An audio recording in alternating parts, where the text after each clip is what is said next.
So this project, I did it several times. I did it with beginning one and intermediate one Russian classes, but it sort of started as the aftermath, with the war in Ukraine. I feel many students, they've like asked, because many of them actually didn't know where Ukraine was, or they didn't know much about Ukraine. And I got a lot of questions like, how is Russian different from Ukrainian? How can we help Ukrainian refugees? And we don't have that many, but we had some Ukrainian refugees in Oklahoma. And so many of them wanted to get involved. And so I had this idea that maybe I would pair 10 of my students in intermediate Russian one and beginning Russian one with 10 Ukrainian refugees, because many of them, like they didn't know English that well and they wanted to speak and find jobs. And then my students were very curious about Ukraine. So I thought that would be like a mutually beneficial partnership. And I call this cross-cultural conversations.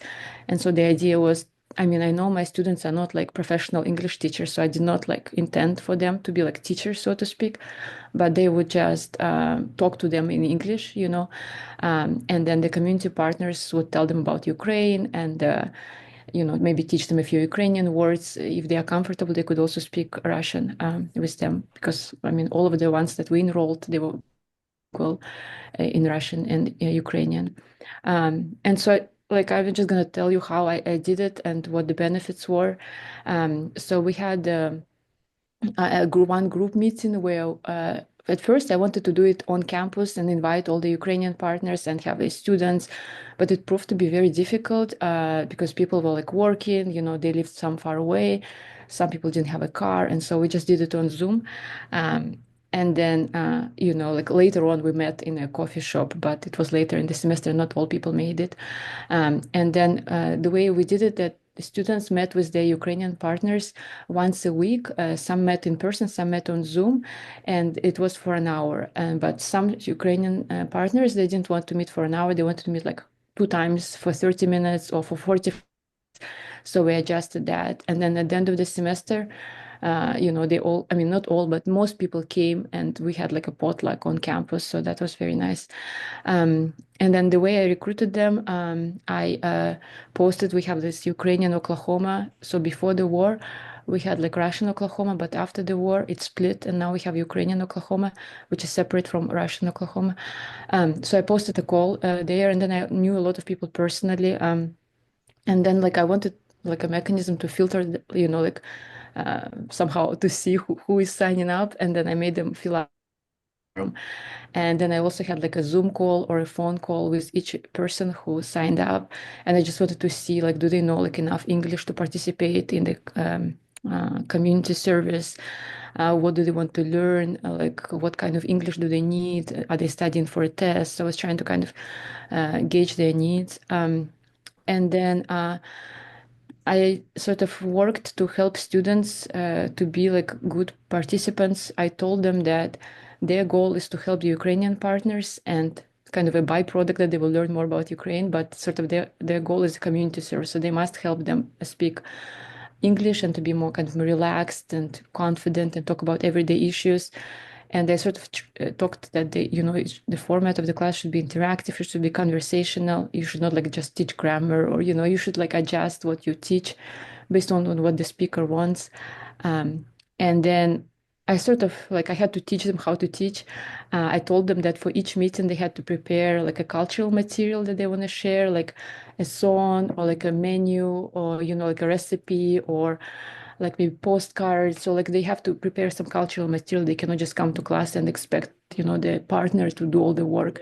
And then so they also had to submit like sort of like a lesson plan before each meeting. So usually like it's a cultural material, maybe a few words they want this partner to learn in some kind of activity, like some kind of dialogue or something like this. And they also had to write a reflection after each meeting, just like a paragraph, and explain what they learned, how the meeting went, and so on. And so that's the kind of directions I gave them. And then I also sort of said to the partners that, it's about you. So, we had some partners who were preparing for like a TOEFL test, and they said, could we just do that? Can the student help me prepare for a TOEFL test as opposed to just talking about like random topics? And so, of course, we can do that. And so some of them did that. So I just tried to tailor the conversations to what each person wanted. And then they also filled out a feedback form every 4 weeks, and just like, how did your class go? Did you find the class interesting? And the feedback form was in Ukrainian and English, so they could just write in Ukrainian or Russian, or they didn't have to fill in English. And then I sort of for the 12 meetings, I had like a list of topics that, because students, they were like a little lost, they didn't know exactly like what to talk about. And so I felt like I need to create some kind of curriculum. And I said like, well, first you talk about like the restaurant, the store, share a menu, discuss a recipe, sort of like, do they know all the kitchen utensils, the table etiquette, how do you order food, how do you order takeout, things like this. And so like for each week we had like topics, but then it didn't really exactly always go like that. Some partners were very interested in like food. They wanted to talk about food for like 3 meetings. They were not interested in, I don't know, in some other topics, so it was pretty flexible. But we did have topics for 12 weeks, and then they were like, could change them. And then I wanted to share some feedback that at the end of the semester, so in addition to the lesson plan and the reflection each week, they also had to write a reflection paper at the end of the semester, 3 to 4 pages long in English, and explain how their view of Ukraine has changed, how their view of language has changed, language teaching. And there were like a list of questions that I sort of gave them to write, so they could write the reflection paper. And so that's the feedback they got. I mean, all of it was very positive. They said that their view of Ukraine has changed. They were really touched by the personal stories, by the human impact of the war. And then they sort of had a new appreciation for language teaching, how hard it is to teach language. They had to speak slowly. They were kind of more aware of the grammatical structures of English. It was sort of, interesting how their view changed. And then I collected feedback from the Ukrainian partners as well. And they were very grateful, because they couldn't believe it's for free, like there was no money involved. They could just like come, meet with them every week. And so they said, one of them said like, I sing lullabies now that the person taught her in English. And they sort of, their view of the US changed as well, I think, because the students were very diverse, and they have never maybe talked with like, a person who was born in Oklahoma, a person who is like, I don't know, African American, or like LGBTQ or something. So it was interesting for them as well to like, and they felt like, they were better in English. And then the last almost thing is that some of the challenges were that my students got a grade for the community service, and so they were like very on time, and they always came to, like 99%. But the community partners didn't have like a grade for attending this, and so they were very busy. They had kids, and so they would cancel sometimes like last minute, or they would say, like, well, this week I cannot meet, I have to go to work or something like this. And so sometimes like they didn't attend all the meetings, and then the student grade was like, down because they didn't have 12 meetings. And then I had to make them do like an extra credit assignment where they had to, make a list of community resources available to Ukrainian refugees in Oklahoma. And then one student made a very nice website with like legal help, free housing, food, like, so I mean, we try to like substitute. And this is just a picture of a few of the students we met in one of the coffee shops in town with the Ukrainian partners during one of the meetings all together. So that was a lot of fun. So generally, I think this, community service project went well, and I would recommend it, for other people to do it. So that's all. Well, thank you so much. Yeah, it was really exciting to hear about it, and it worked so well.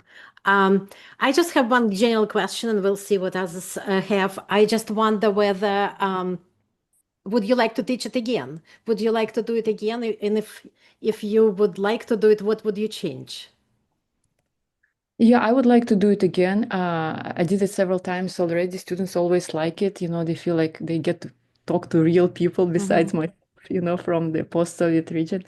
Um, but I mean, I don't think I would change anything, just maybe check in with the community partners maybe more often, because sometimes like I get lost in terms of how is it going, like because it sort of happens outside of class and they meet with them and then like I get like weekly reflections, but sort of hard to gauge like how is it going.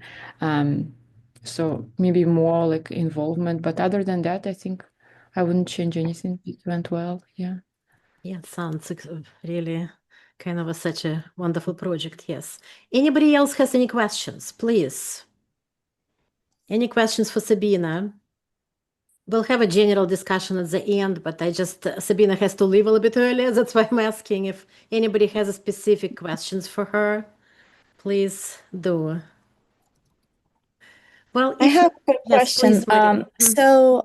When you first initially reached out to the community partners, right, to the people who were getting tutoring through the social media group, right? I Mhm. always feel like really hesitant when I do that, when I contact say like refugees from Ukraine, but ask about something that involves Russian language. And I'll just be vulnerable here that I'm, I really, it's difficult for me. So could you maybe share some recommendations? Was everybody just really receptive to this project? Because it's such a great purpose of the project. So it doesn't matter in a way what language is being used, or maybe the focus is really English learning. No, I agree. I also have the same kind of, reservations, but I didn't encounter like any negative like pushback or any questions because like it was more focused like they want to learn English basically for free or like they want to have free English conversation classes. So it was not, I guess, emphasized that they were like learning Russian. They were like American students and they were just, they're curious about Ukraine. So I guess we didn't like it was not emphasized or it was not like a big part of the project that they were learning Russian. And I told them like, don't like assume that, that they will want to speak Russian to you, like, be respectful. Your goal is to teach them English, like in a kind of fun, interactive manner. And then, yeah, so I think the students were very polite and they did not like make them speak Russian in any way. But I share the sentiment. I think it helped that I knew many people like personally in Oklahoma, so it was not like so anonymous. Thank you. You're welcome. Yeah, thank you so much. Yeah. Anybody else has a question for Sabina? Well, no. Well, we can get back to it at the end as well. Okay, so let's get to Maria. All right. So I'm gonna go ahead and share my screen. All right. Can everybody see my screen? It's all good? Yes. Yes. So today, when I shared my introduction of what I do with Russian language with Julia, who is our chair for the panel today, I kept it brief on purpose because today I actually I wanted to share something that I did a while ago. But upon reflection, when I look back at this experience now, I think that this is really the highlight of my all of the times where I taught Russian. I think this project still stands out, and I'm able to look back on it now and take stock. And I think it's still a wonderful idea for any Russian language program. So so this was back a while ago, pre-pandemic actually. So 2018, 2020, I was teaching Russian at a public high school in Virginia. I consider myself very, very lucky to have had this experience because, as you all know, Russian language programs are very rare in public schools in the United States. So I call this engaging the local Russian-speaking community in a two-way collaboration. And really, this was an ongoing project and friendship between my students and between the Russian-speaking local community members. So who were the stakeholders who participated in this project? So there were my students who were high school students who took Russian as their L2 Russian as their world language in a local high school. So I would say in terms of proficiency level, you know how it goes. Sometimes we'll have multi-level classes. We do welcome heritage speakers of Russian. So the proficiency ranges are really very different. And a lot of them were novice speakers and novice learners of Russian. So then there were Russian-speaking local families, and more particularly, there were kids who were heritage learners of Russian, heritage speakers, little children, and their parents. And there was a local library as well, which was an important role. It played an important role in our collaboration. So the reason why I even got this idea is because at the time I was also a mom I still am, of two kids, but they were little back then, and I was always struggling to keep them speaking Russian. And I had a lot of friends who were in the same boat, and we just kept thinking if only there was something, some kind of events. I was always jealous in a good way of my Spanish speaking friends who had so many opportunities for their kids to practice their language of their heritage. And for Russian, there's not as many opportunities available. So then I thought about it and I thought, wait a minute, I have these students who need to practice Russian. And I have all of these bilingual kids who would love something, someone other than their mom or their dad, who speaks, I don't know, their parent who speaks Russian to them and makes them speak this language, who would really appreciate this input from these cool teenagers who are basically like really grown up and very admirable. So I decided to put the two and two together. So similarly to what Sabina shared, I reached out to the local Russian-speaking community through a Facebook group. It was a group of Russian-speaking moms, right? Because oftentimes, a parent, especially trying to maintain language of heritage, which is not very widespread, would really appreciate any opportunity to just attend an event with their kid. And also, any parent would really appreciate just a break, from just being hands-on with their kids all the time. So I reached out to the local library. We already had a Russian language story time going. So I'd go there every Friday and I'd read stories in Russian for these kids, these little kids. And then we also set up special events where my students would come in. They would spend a lot of time planning little shows for little kids. Some of them were for special events, like here you see our Новый год, Ded Moroz, not quite Russian looking Ded Moroz, but that's okay. Снегурочка. So some of these events would be for holidays. Some of these events would be just a spectacle, a show for little kids with interactive activities. My students took a long time preparing for this. And when I listed the stakeholders, I really should have included the fact that there was a lot more people involved. Maybe the students' siblings at home, listening to them practice their lines. We involved our art club at the school, at the high school. They helped us create the decorations. So here, a picture says 1,000 words. I'm going to show you some of the pictures from these events when my students would come in, organize a show for little kids in the community. There were families. Usually it was some kind of a fairy tale, like here you'll see Kolobok, of course.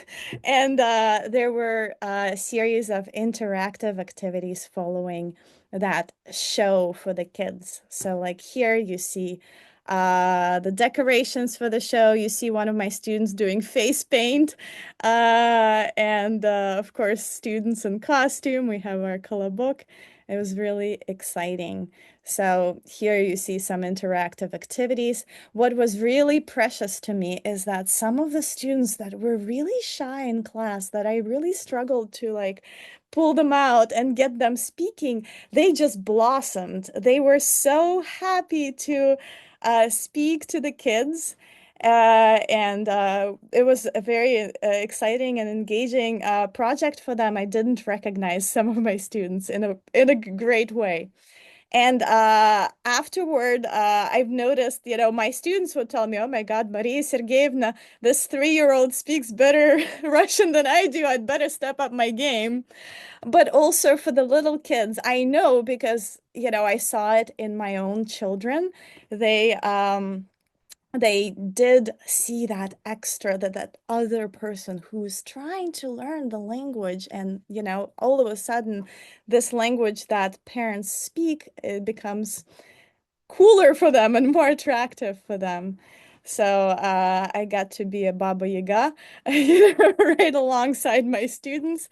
So it was just a meaningful experience, really, for all of us, me included.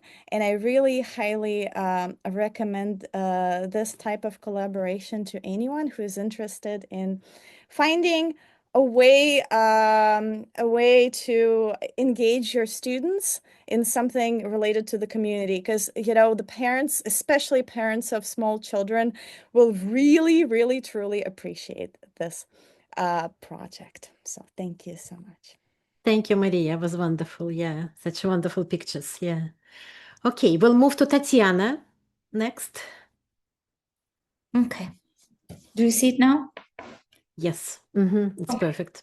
Thank you. So my name is Tatiana Derugo. I teach Russian at Brookdale Community College and at Concordia LTC. I'm also a curriculum designer. I love to create various programs for various purposes, and I would like to share my experience working at STARTALK in 2023 and 2024, where at the center of my curriculum planning were fairy tales.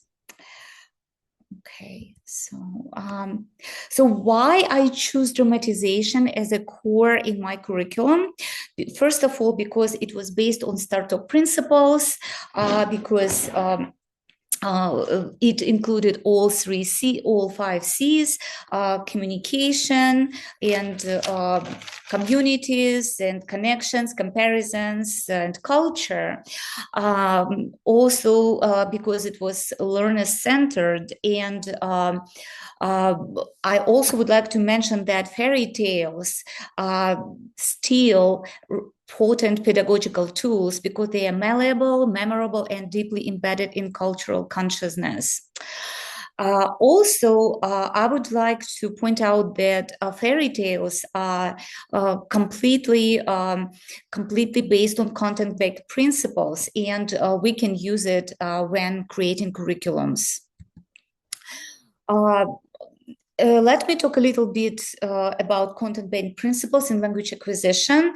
So first of all, it's a comprehensive input, contextualized vocabulary acquisition, problem solving and role play and collaborative storytelling.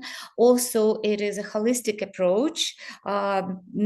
Also, I'd like to mention that sensory engagement and multimodal learning is involved when we engage students in fairy tales. Also, I would like to mention social, cultural, and communicative benefits such as scaffolded interaction, negotiation of meaning, and communicative competence, and of course, cultural learning, traditional values and moral lessons, and idiomatic expressions and formulaic language. So let me tell a little bit more about the program. So the age I dealt with was from kindergarten to grade 5, and all the students were at novice level. We had 3 weeks to develop this, to implement this program. And the time we were meeting were only from 8 to 12, Monday through Thursday. And we used authentic material, of course, and this is, please take a look at this schedule. It all happened in STARTALK Polyglot Global Village Academy North in Thornton, Colorado, where I live. And of course, it was a STARTALK thematically organized curriculum, and 2023 was based on the theme animals, and I used fairy tale Tirimok, and 2024 year was, the theme was food, and I used fairy tale Kolobok. So basically each day we use 3 lessons per day. So episode 1, it was like 50 minutes, and then another episode was 1 hour, and the third episode was about 45 minutes. And of course, to make it possible to engage these novice students from 0-11 to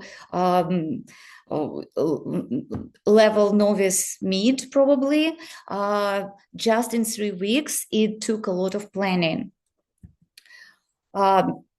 So when we take a look at ACT-full novice law criteria, we can see that here on the screen that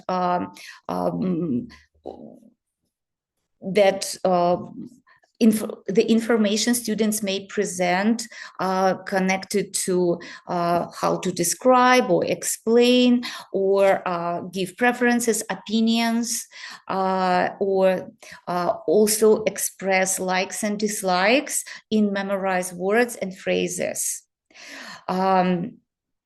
And let's take a look how it was planned for Tirimok, for instance. So to align program goals with performance language learning goals in Tirimok, what did we do? First of all, we learned target words embedded in the dialogue, like мышка, лягушка, теремок, большой, маленький. And then we use repetitive phrases, кто and живет, where these phrases were introduced earlier in the program and then repeated many times. And then also we used role play and choral reading to help learners to grasp natural speech patterns. And we use scaffolded interaction. So learners progressed from listening to repeating and to acting. And of course, the traditional Russian characters and morals and folktales were embedded. Also, what helped a lot that we used external tools into this Tirimok. For instance, we used the song «Жил-был у бабушки серенький козлик». And the students really loved that song, and they practiced it from the beginning of their course. So by the end of the course and by the time of the performance, they already knew it really well. Okay, so what else I added to implement the course material into this fairy tale Tirimok? So first of all, each character presented what they learned throughout the program. So absolutely everything that the students learned throughout the performance were presented in the final performance. So Little Mouse could count and demonstrated to the audience how they can count from 1 to 10, and the frog named colors, and the hare named parts of the body and did gymnastics, demonstrated gymnastics on the final performance, and the fox showed how can name days of the week, and Wolfie can name verbs of motions, and Panda ask and answer questions about favorite animal. So we introduced Panda because the audience of this performance were the whole school, and the whole school in the STARTALK summer camp, they studied Spanish and Chinese. So it was very important to introduce Chinese learners as well, to engage them into that performance. And they really, really loved it and tried to repeat after Panda questions in Chinese and questions in Russian as well. Also, we used hand puppets to enhance performance, and we incorporated music and sounds and songs. I accompany this performance using the guitar. And also we, in the whole setting, we introduced authentic souvenirs like samovar, traditional shawls, and Russian hat. And also we collaborated with higher level language learners. We used students from another classes to participate to, for instance, in the role of narrator. And also we interacted with the audience. The audience helped us to sing the song, to repeat some lines, and also communicated with the characters, with the animals. And also I would like to point out that though in this particular, the students of various levels participated. For instance, they were heritage learners and also absolutely novice learners with Spanish heritage. That was really also students with disabilities, and they performed wonderfully. They did wonderfully in this setting, and using this goal, they were all the time motivated, highly motivated, and tried hard to memorize their lines and to perform and to interact with other students. And yes, as other presenters mentioned already, it was very important that even the most shy people in the classroom, they performed really well when using this setting. Okay, and okay, for instance, you can see the boy here on this picture. This boy was absolutely shy, but he strived during this program, and he loved to hold the animals in his hand. And also you see the narrator here sitting with a microphone, and that was a girl from the higher level class. She was a heritage speaker from higher level grade from another class, and she also loved to participate. Okay, and can you hear? Yes, we can. Mm-hmm.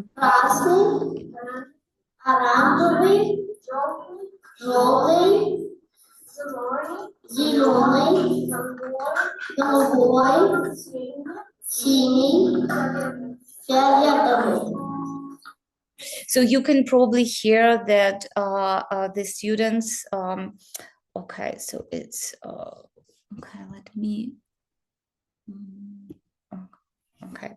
So next slide. So you can hear that the audience repeated, and that happens after each participant introduced into the stage and presented what they learned throughout the course. Okay, I'm so sorry. I'm just trying to move to the other slide. Okay. Okay, let me. All right. Okay, so here is one of the episodes of the performance where all the animals gathered around the samovar, and let's see what you can hear.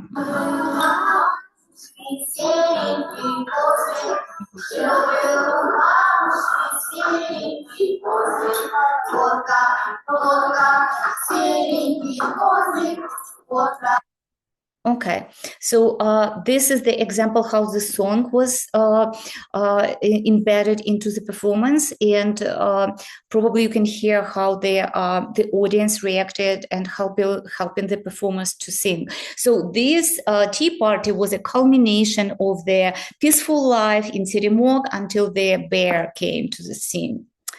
Okay, and next one.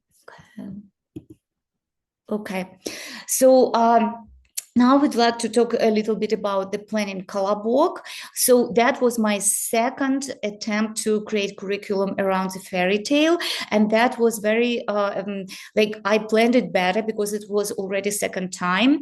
And also I was able to, what was interesting about this, that I tried to implement the students' cultural heritage into this performance. So my students were mostly from Spanish heritage, and I tried to collaborate with them and bring out to the performance something from their culture as well. So let's take a look. So the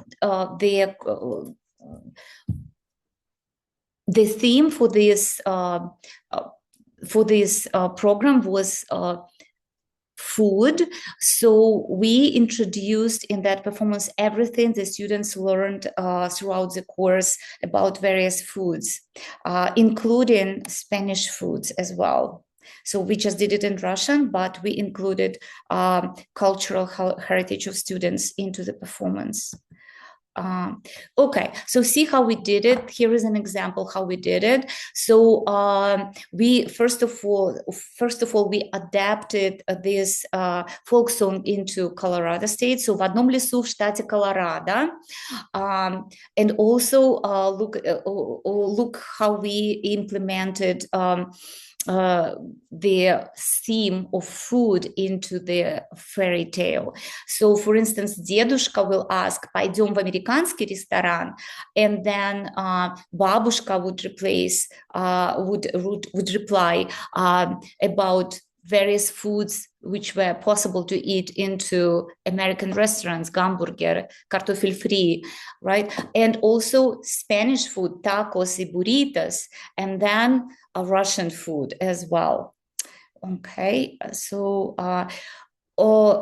as you aware, in this fairy tale, we have a very difficult part, which supposed to be recited over and over throughout the performance. По амбару помети, по сусекам поскреби. So I would like to emphasize that we didn't even try to include this part into novice level, and I initially planned that the students from other classes, the students with a higher proficiency will participate and will recite this. And the students from other classes were the spectators, and they were actively engaged because they supposed to say it. And how we did it, our narrator gave them a signal like «Ребята, помогите», and then the spectators recite that lines, and they were ready to do it. Okay. So what did we do? We embedded everything we learned into the scenario, vegetables, fruits, and different other foods. And also we, of course, incorporated music and sounds. Russian cultural elements, and also how we, for instance, our Lisa was of Spanish descent, and we gave her an opportunity to dance and lure Kolobok into trap by using Riorita, and some elements of Spanish outfit as well. Okay, so here is our program, how we did it, and I always include students' pictures into this, and I used music from Otavayo to introduce each character coming to stage, and you can see that our Lisa, like she used Russian traditional shawl, but also she used some Spanish elements of her costume. And students also collaborated in writing this scenario. For example, that was a student idea that Kolobok will use a Amazon track to move around the forest and bring various animals different foods. And that was a completely student idea. And actually, Dedushka worked at Amazon Track as a driver, and Kolobok escaped by, just taking this tract from Dedushka. Well, and this is our this time in the school. It was difficult to stage because the school underwent renovation, and we got only this absolutely not suitable for performance class, but we managed to survive. And we used, of course, decorations were used. We did everything by themselves, and parents helped students as well. Like if we didn't have time, these parents brought materials for their decorations and helped us. Okay, so here, as you can see, so again, why dramatization? Students engage with their peers, and also various ages of the performance and various proficiency levels can fit comfortably into this scenario. Also, families also involved, and all the homework which was given to students, families actually embraced enthusiastically because they knew it will be an outcome. And also we introduced the performance to educational institution community. And of course, if someone else will decide to do something similar, there are opportunities to engage other communities as well and perform in different schools or some community events, and etc. And here is my references I used here, and I will share it with you. Thank you very much. Thank you, Tatiana. It was wonderful, and it goes so well with Maria's presentation. Really kind of add to each other. Thank you. Okay, I am next, and let me see if I can share my slides. You can see it okay now. Okay, so my project is a little bit different, maybe closer to what Sabina's doing, because it's has some kind of a similarities with that. But this year, it's completely new one. It's an experiment, so it's a work in progress. We're still doing it.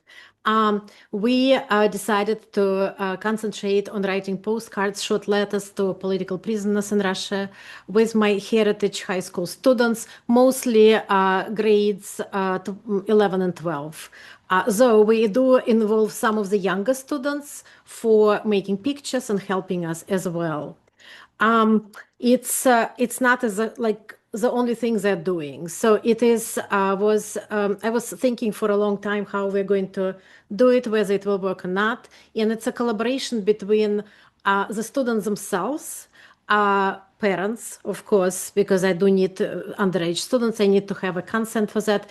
And the group that we have, Letters to Political Prisoners, Illinois group, which was very enthusiastic and helped us to kind of organize all of it. This group originated in Chicago area and acts for maybe for a year now, maybe a little bit longer. They meet monthly, and they just meet monthly in the local library, and they write letters together, postcards, and then one person who collects all of it, and she sends the postcards and letters through mail and goes to Russia, and then their volunteers distribute it to the prisoners. That's how it works with the real kind of writing letters. I was first not sure whether it's kind of like a political project, whether students wanted to do it. We did last year, I had a course on teaching Russian through art, and we did a lot of anti-war art. So they actually wanted to do this. But parents, I was more concerned about that because, you know, I have different types of parents. And but it turned out that political prisoners in Russia is not exactly, maybe if you look what political prisoner is, it's a person incarcerated for the commitment to struggle against injustices. Yeah, in Russia, they can be incarcerated for anything. And lots of them were religious, for religion. And this is kind of a thing that really worked for parents. They said, oh, if they're for religion, we're okay with that. We have a list of people, so we can research them in advance, so you can just decide who you're going to write to. So the process itself was that we researched information about political prisoners that this month are going to be addressed. The students did a good job of that. That's not a very hard for them because you can do it through all these Telegram channels online. They would find the information. We decide who we're going to address. And when we started doing it, the group asked us to help. And when they put these postcards in envelopes, they also include some news stories, photos, calendars, crossword puzzles. And students were very enthusiastic to do it, and I'll show it to you. And the main thing that they really liked is that we would go to that local library all together, and parents could come too. I agree, it's allowed, of course, them to come, and some parents did come, and they would see, we will all write these letters together. And they could see how terrible, actually, just people who just arrived from Russia, maybe a year or two ago, they can't write at all.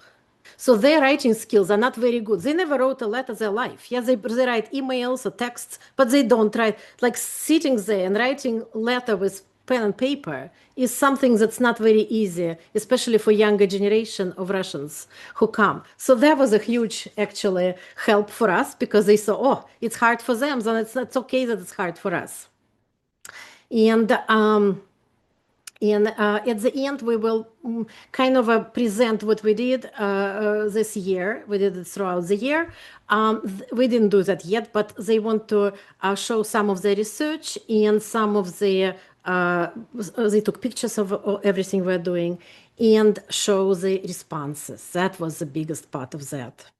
So let me show you. So the kind of idea to do it was came to me when in August 2024, a large group of people was released, exchange, this political prisoners exchange. And one of the released prisoners was Sasha Skochelenko, who was an artist. And my students actually looked at some of her art before when we did this anti-war art. And it turned out that Sasha is absolutely wonderful in talking. She's like she's very young, she's very engaged. And I just showed a little clip of her where she was talking about how it's important to write to political prisoners because it's so difficult to stay there and so on. It just had a wonderful effect, and with her help. And they contacted her and she responded to them. So that was also very, very helpful. They kind of said, well, we want to do it. And it's kind of the, what I put here, a sense of ownership. They want to do something with Russian that makes sense to them. And it has to be, yes, they like to communicate with their parents and with their grandparents, but it needs to be more. Like when you're at the end of the high school, you really want to have something independent. And that gave them that sense that they actually can do it and they can help. And I put all these skills that students gain with that, with this particular project. So when we decided to do it with the parents' consent and actually presence when we go to the group to write it together, so we started doing it. And to do that, we kind of had to explore who are the political prisoners, what it is, yeah, who these people are, how many political prisoners are in Russia. What do we know about this prison exchange that I just mentioned, because we looked a little bit of that. That was important because they wanted to have some hope. You know, like you can't have a project that has like people are sitting there and staying in those prisons and colonies and, you know, nobody comes out of it. But we had one of the artists that they actually wrote to actually was released. It was a huge thing for them. Yeah, and communications that it's possible, that like they're not staying there forever. This hope and this positive outcome was important for us. And we kind of got through all this letters, and I put just an example of one of the projects that one of the artists did in Belgrade this year, showing, like the importance of writing those letters, to people. It's important to show how many prisoners are there. So how do we do, like, the process? So I just put a screenshots of the Illinois group, of the Telegram group, where we meet and how we do it. We get, like, they meet once a month, usually at the end of the month. They put where it is in the library. It's a very nice local library with a large room. And they would say, like, что приготовим открытки, стикеры, ручки. You just have to come and do it. So that's our kind of invitation that we get. We look through that. And with that, they also send a list of people we're going to write to this time. And what we are doing, we are kind of writing here. So we have this почта, you see, like a box. So that when they write it, the postcard goes into that box, and then they would collect it and put it together. And younger people are just fine because they could make pictures. They actually create some of the postcards, and I'll show you that as well. Yeah, so it was kind and all together. We're not kind of a separate from the community that doing it. And that's so important for all the students as well, but parents and younger students, they all, actually the younger siblings now ask to come too, because they like kind of the process. The organizers would have some Russian food sometimes at the end, because it's kind of difficult to sit and write and everybody's talking, it's like not a very easy thing to do. Now they created the postcards. They use the work of the Sasha Braulov, who is an artist in St. Petersburg, Russia, and they started his work last year. So that was the idea. They said, well, we would like to use his work as a postcards. And I said, well, if you want to do it, we have to contact Sasha Braulov. They did that. They learned, it's like writing. It's a little writing, but still, you have to find him, in Instagram. You have to send a direct message, to get his permission and say, we're going to use this and this work for that. And he said, yes, sure. And they have to kind of show, and then they prepare those postcards. And I think I do have them. Here's how the postcard looks. So that's usually we put с днем рождения, or it is the cards that they're doing during the meetings. It's именинники сентября, именинники ноября. So people who were born in this month. Or we did it с 8 марта, с Новым годом. And that's what they were kind of writing about. So we had to decide what to write, how to write. And I put a little part of the letter, just didn't get the permission for my students to put a lot of it with the letters. And it's not easy because, it's a small card. And we put those stickers. Actually, the prisoners love those stickers because they can get it out and decorate their, jail cells. So they ask for that. They ask for pictures and this type of things. Yeah. And so we had to decide how we're going to write. We write a little bit about ourselves, because the prisoners are just amazed that somebody in the United States actually knows that they're there, and they kind of write about themselves. So they write about their passions or whatever they like to do. We do not write about any political stuff. And I did it on purpose, especially for postcards, because it has to be kind of a more positive. So they would write about Chicago. Yeah, they made the cards with the Chicago as well.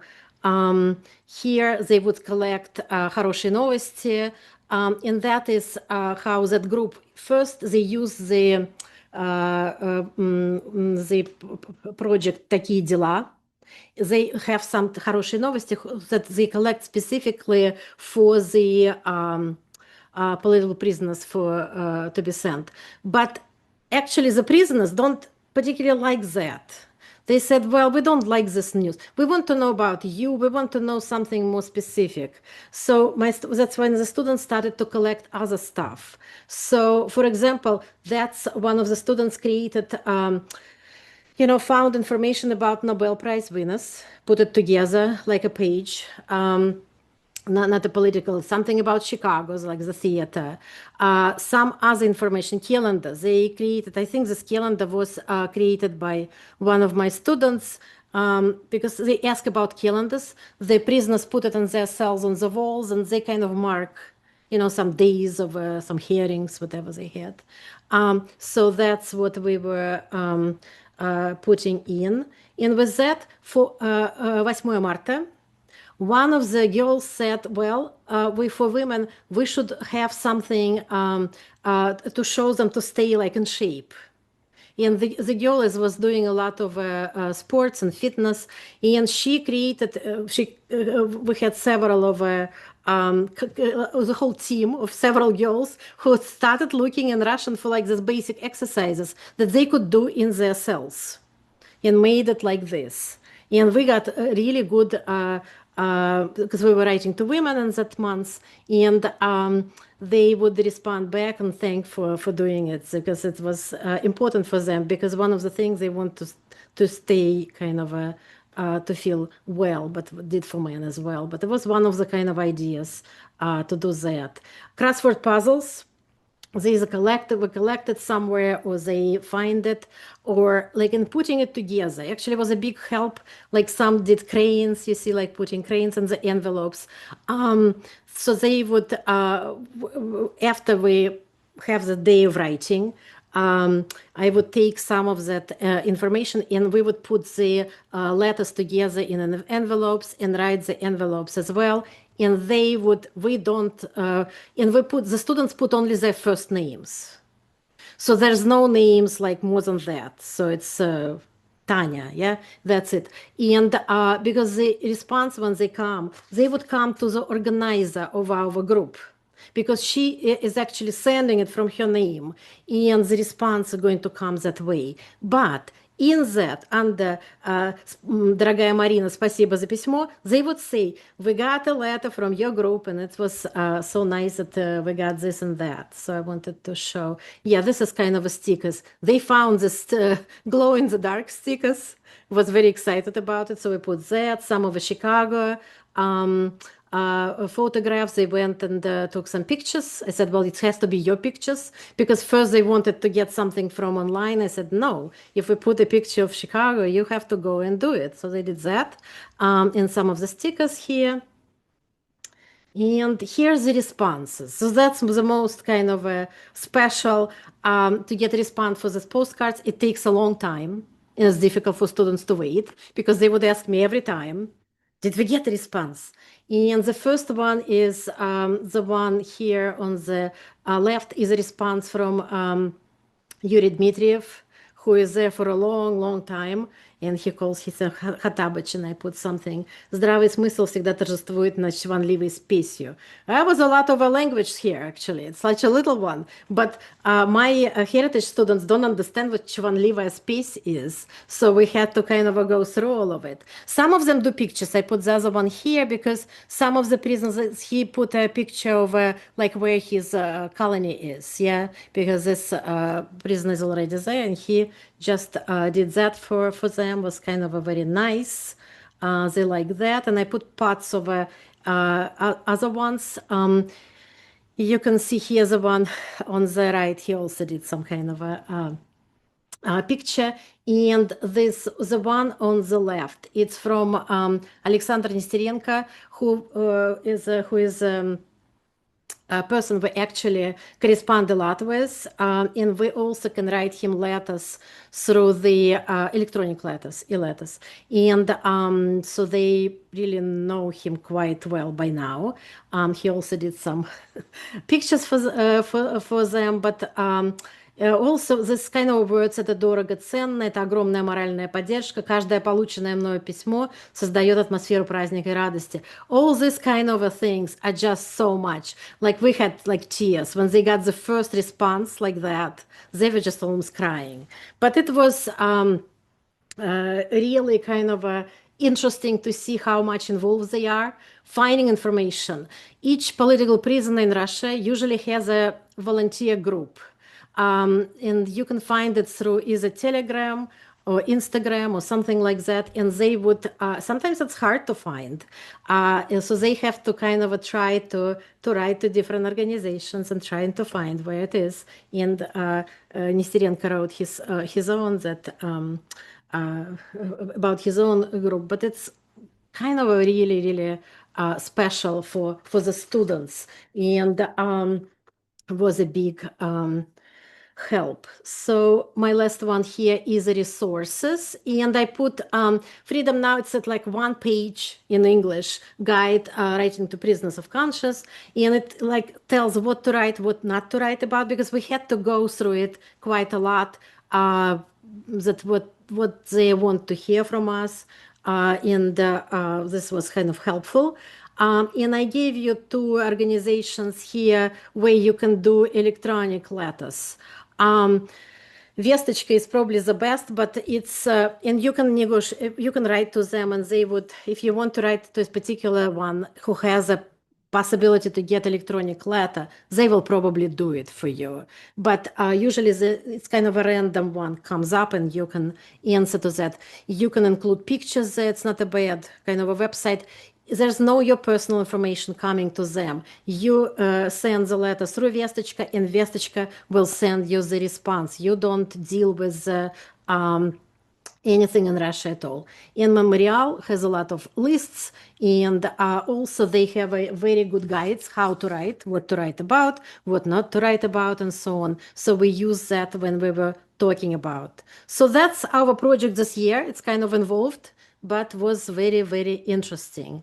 I guess I'll stop here so that we can go to questions, I guess. So let's. So Sabina had to leave a little bit earlier, so we probably should discuss Tatiana Maria's projects. They're so wonderful. And if any has questions about this letters to prisoners, please also do. Well, probably we should start with Maria and Tatiana, because there's so many similarities how you do it. And I like what Maria said, that we have two-way communication. Yeah, that it goes from students to the community and from community to students. It's just wonderful how it goes, and I think it works the same as Tatiana's project. So I just wonder, like, how did you think about each of your other projects? Because they're very kind of similar. You probably had some ideas, yeah, Maria, Tatiana. Mm-hmm. So, as I said, I was a mom of 2 young kids, and that was very much my own struggle too. I knew how valuable it is to any parent, and I spent some time, not working and staying home with my kids, which was wonderful, but also sometimes I would truly, really welcome a break, some kind of event that the kids could participate in. So that's I think, because it was personal for me, and I was friends with a lot of the community members too. With a lot of those parents, I was friends. We had a Facebook group where we would communicate.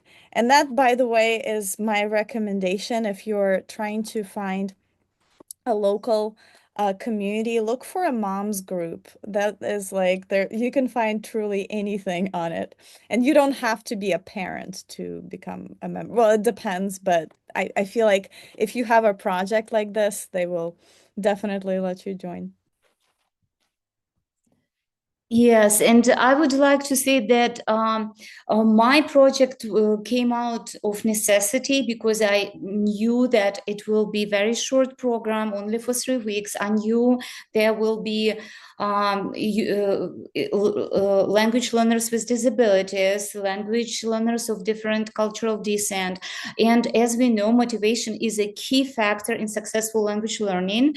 And for me, it was absolutely natural idea that we need to use something which will integrate everything we learn in the program, and also engage the whole community, because the students in my classroom, I was given a classroom where kind of no one else wanted to take that kids because they were the kids with behavior problems or the kids who were not motivated at all.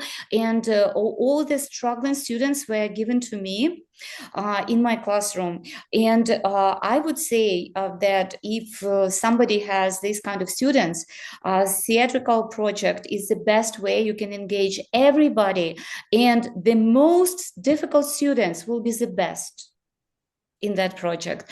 So, and also I would like to say that I also use Facebook group because for some decorations or some of the props, we needed help and we did not have funding. And I found the help and even prizes I found on Facebook group where Russian speaking people donated new books or donated cardboards for our Teремок and everything. Yeah.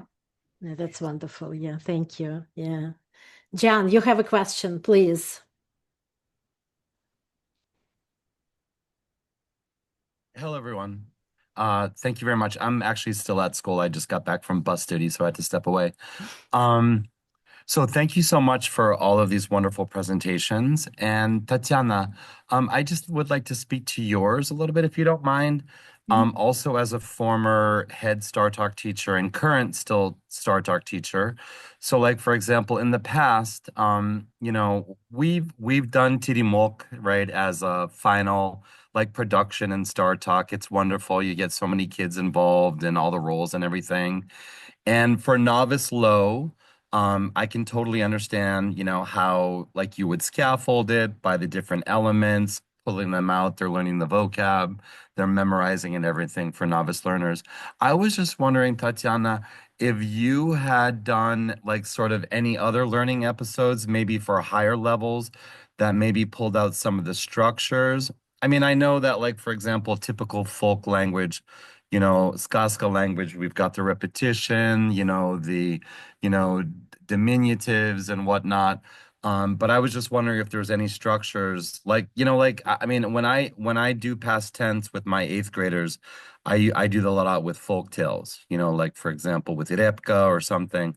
I was just wondering if you could speak to any other activities where you actually took some functions, you know, or grammatical elements from the folk tales that you did too. Thank you very much for everyone. This was very, very wonderful. Thank you, Maria. Thank you. Thank you very much, John, for this very interesting question. Of course, folk tales also present some challenges for various levels. And first of all, how I dealt with this, first of all, I already said that I adapted the scenarios and I changed the structure, how animals talk or how something was introduced. And the role of narrator was very helpful to introduce whatever you want, because you can change the narrator speaking to the likes or needs of your program, and you can this way introduce other structures. Also, I did not mention it in my presentation, but I'm a big fan of melodic learning, and because I have music education, it's very easy for me to use songs. And this is how I use, for instance, I chose a song of the performance, and usually it just came to me from nowhere. And I use the melodic structure of the song to learn, for instance, the vocabulary. So I just use equirhythmic structure of the song to, you know, embed the new vocabulary into the song melody. And I did it a lot. So my students were absolutely like 100% knew the song melody because they use it in so many ways. And also it gave them the idea how flexible everything can be and how playful they can be with the vocabulary. And you like you mentioned past tense, how to use past tense. Of course, you can adapt everything to the past tense. or future tense or anything else. Yes, and also a collaboration can solve some problems. If you have a problem, for instance, with difficult lines, which must be in a structure, but the student's not able to perform it, no matter how hard you try. So you can use external sources. You can invite other people to the performance, or you can. There are many ways to do it, and I found that so I wish I had another STARTALK to try to implement all these elements I found useful in the creating a curriculum. I wish we had funding for this year, and I think my third song will be so much better, because I already planned including like movie projections and slides and pictures. And talking about the structure and collaboration, the second time I created programs, and my students were very, very thrilled about having their pictures and having well-designed programs. And they went around the school and they collected, so other people wanted them to sign the programs, and so they enjoyed moving around in their costumes and showing off the elements of their costumes. So it was a hard time. I had a hard time not to let students, keep the props with them. Yeah, thank you for your question. Yeah, thank you so much. Thank you, John, and thank you, Tatiana. Elisa, please. Hello, Julia, are you accepting questions at this Sure, point? sure, absolutely. I was really inspired by your project. And I'm thinking about how you talked about how some of your students were so excited when they heard good news about somebody they were corresponding with. And it makes me wonder if you've encountered a situation where there has been grimmer news, or if you anticipate that.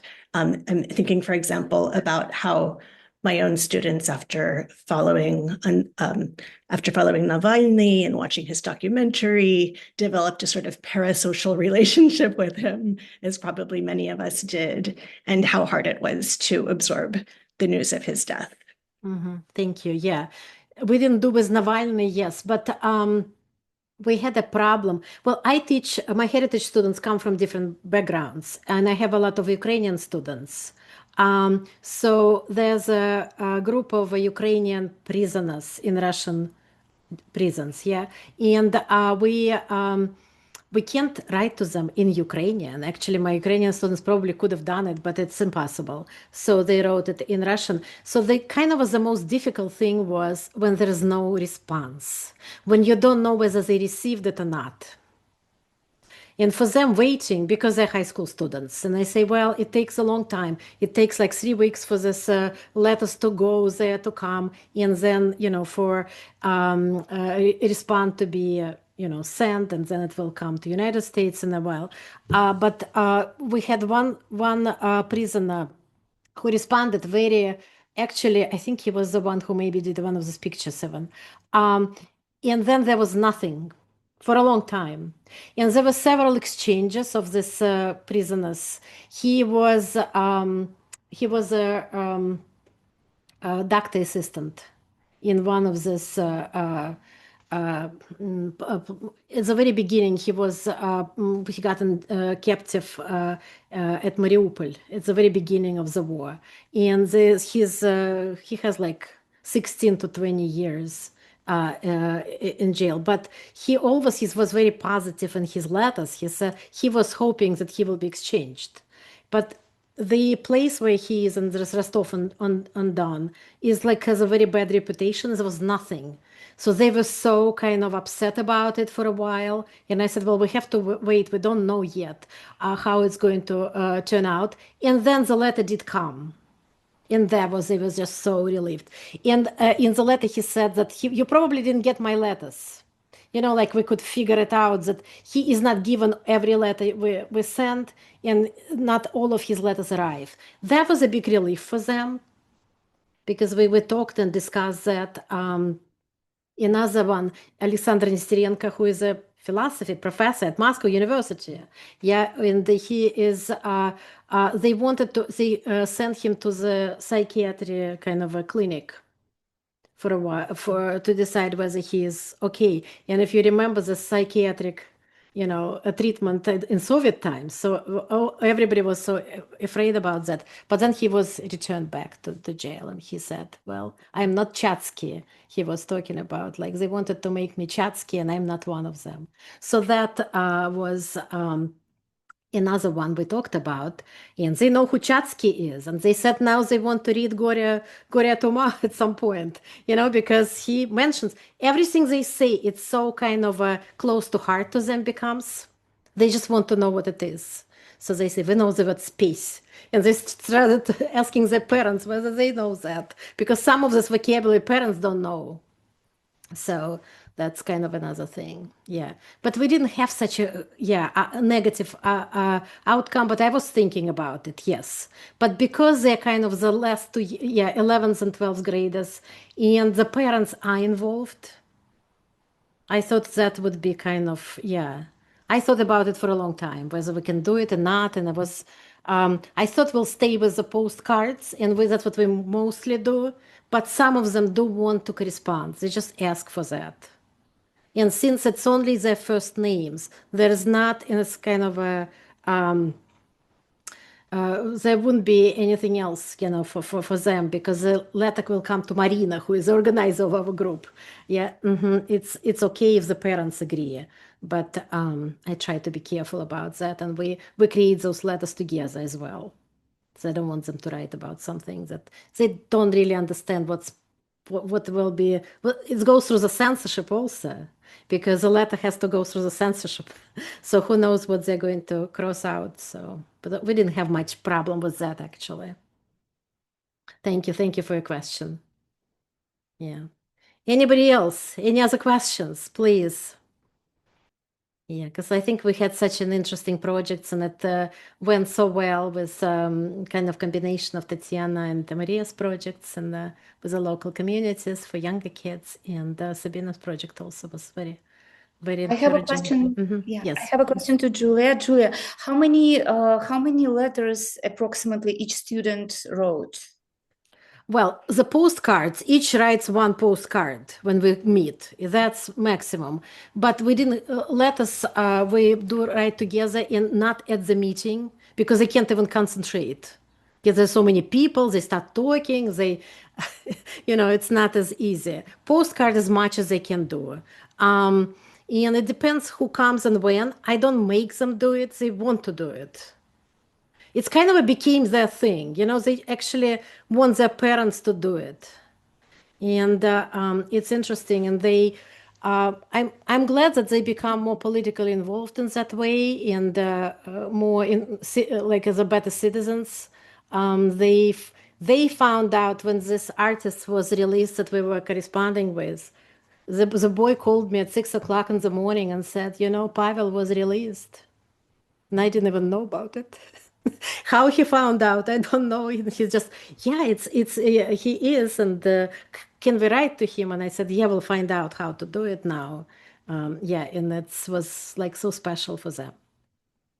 I also have a question. If you introduced your students to Novosti 26? Yes, we looked at that. Yeah, that was a very good one. Yeah, you showed it to me before. Yeah, it's a nice project by Lenore Garalik. Yeah, she started that project about news for kids, and they come with pictures and kind of a nice language that they can understand. Yes. Well, and they get much better with all this kind of information now. They understand what's going on in the world. They started looking at actually more at the news in the United States, because they're interested how like this negotiations are going between, they're interested in this war, with Ukraine, how it's going, and it's definitely parents are very excited about it. Anybody else?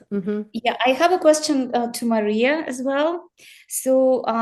Masha, could you please tell us how much time did it take to create all these interactions with at the library, and time-wise, how did you plan it? So did it happen through the whole year, or how much time the preparation took and everything, like all these little details?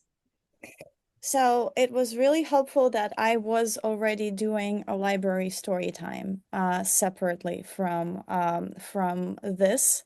So I already had this regular group of people, that group of usually moms that would come in with their kids for the story time.